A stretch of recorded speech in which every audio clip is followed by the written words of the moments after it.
ಚೆನ್ನಾಗಿ ಸಿಳಿಕೆ ಉಣ್ತಿದ್ರು ಬರಕ ಅವ್ರು ಹೋಗಲಕ್ಕ ನನಗೆ ಲಾಸ್ಟ್ ಫೈನಲ್ ನೋಡ್ರಿ ಇದು. ಇವಳು ಈಗ ಮದ್ದಿ ಅಕ್ಕಿಂದು ಲಗ್ನ ಅದ ರೀ ಉಣ್ತಿದ್ರು ಇಲ್ಲಿ ನೋಡ್ರಿ ಸಿಳಿಕೆ ಬಿಟ್ಟಾವ ಚಂದೆ. ನೋಡಿದ್ರಿ ಈ ವಿಡಿಯೋ ಪರ್ಫೆಕ್ಟಾಗಿ ನೋಡ್ರಿ. ಬೆಂಗಳೂರು ಸೈಡು ಮೈಸೂರು ಸೈಡ್ ಯಾರಿಗೆ ಜೋಳದ ರೊಟ್ಟಿ ಫುಲ್ ಅವ್ರು ಮಾಡ್ಬೋದು, ಚೆನ್ನಾಗಿ ಕಲ್ಕೊಂಡು ಮಾಡ್ಬೋದು. ಓಕೆನಾ?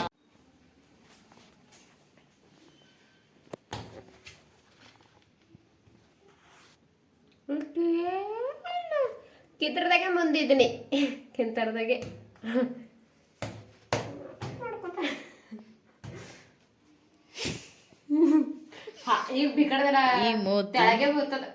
ಈ ಮೂತಿ ಮಾಡ್ತಾ ಇರೋ ರೊಟ್ಟಿ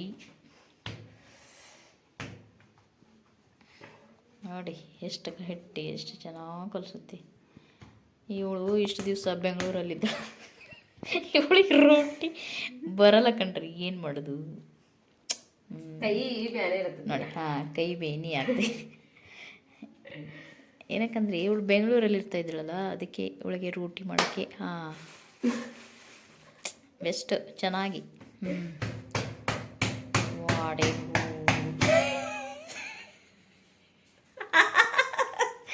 ಇದು ನೋಡಿ ಎಷ್ಟು ಸೂಪರ್ ಸೂಪರ್ ಕಾಣ್ತೈತೆ. ಮಾಡು ಇನ್ನು ಮಾಡು. ಟ್ರೈ ಮಾಡೋದ್ರಲ್ಲಿ ತಪ್ಪೇನಿಲ್ಲ.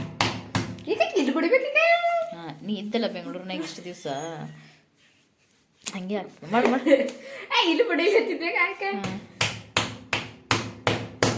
ಹಿಟ್ಟು ಮೆತ್ತ ಕಲಸಿದಿ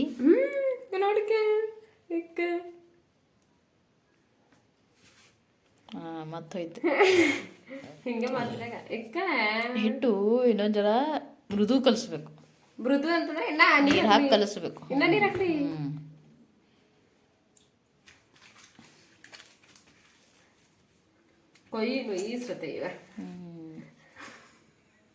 ಈಗ ಇನ್ನೋರು ರೊಟ್ಟಿ ಮಾಡೋದು ನೋಡ್ರಿ ಇದು. ಅವಾಗೆಲ್ಲ ಹಿಟ್ಟು ಜೋಳ ಬೀಸಿ ರೊಟ್ಟಿ ಮಾಡ್ತೀರಂತ ಅವಾಗಿನವ್ರು. ಈಗ ಬೀಸಿನ ಹಿಟ್ಟು ತಂದು ರೊಟ್ಟಿ ಮಾಡಕ್ಕೆ ಕೈ ನೋಯಿಸ್ಲತ್ತವಂತೆ. ಏನು ಹೇಳ್ತೀರಾ ಕೇಳಿರಿ ಎಲ್ರು ಕೇಳ್ರಿ. ಈಗ ಗಾಯ್ಸ್ ನನಗರೆ ರೊಟ್ಟಿ ಮಾಡಕ್ ಇಷ್ಟ, ಬಟ್ ನನಗ್ ಬರೋದಕ್ಕ ಇಷ್ಟ, ತಿನ್ನಕ್ ಬರೋದಿಲ್ಲ. ತಿನ್ನಕ್ ಇಷ್ಟ ಆದ್ರೆ ಕಮೆಂಟ್ ಮಾಡಿ, ಲೈಕ್ ಮಾಡಿ, ಶೇರ್ ಮಾಡಿ.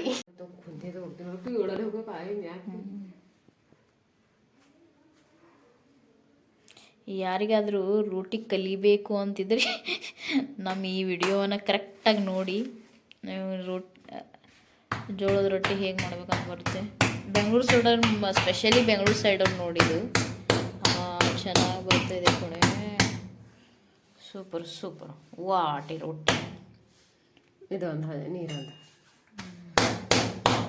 ಹಚ್ಕೊಳ್ಬೇಕಾ ರೊಟ್ಟಿ ಮಾಡಬೇಕಾದ್ರೆ? ಇನ್ನು ಒಲೆ ಮೇಲೆ ಇದಿಲ್ಲ, ಇಲ್ಲಿ ರೊಟ್ಟಿ ಆಗ್ತಾಯಿದೆ. ಚೆನ್ನಾಗಿದೆ.